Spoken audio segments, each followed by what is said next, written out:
to come forward. NBC 7's Leah Sutton has that part of our coverage. Well, that's right, Catherine. You know, attorneys who represent victims in this type of case say it's very hard for them to come forward because they know that there will be consequences, whether it's having to fight for their job or the mere fact that they'll have to relive the experience again and again.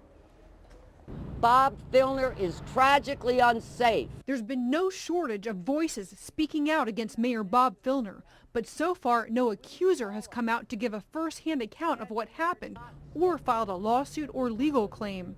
Attorney Alreen Haeggquist represents sexual harassment victims and says this is not surprising, especially in a case with so much media attention. Not only the repercussions about them, but also to their family if they're married, if they have kids, you're the person who, told on Bob Filner. But Haeggquist says there are a number of other reasons that hold accusers back too.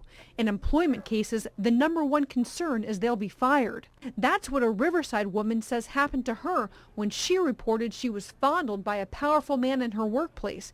Here she describes being let go. Like somebody had kicked me in the stomach as hard as they could possibly kick me in the stomach. I just was flabbergasted and could not even imagine that something like this could happen given the evidence that was there and the amount of times that I reported him. Haeggquist says other reasons victims are reluctant include embarrassment, not wanting to relive the experience, and fear of retaliation, that they even may wonder if they're somehow to blame. But she says those who do come forward usually do it to stop the behavior for themselves and others.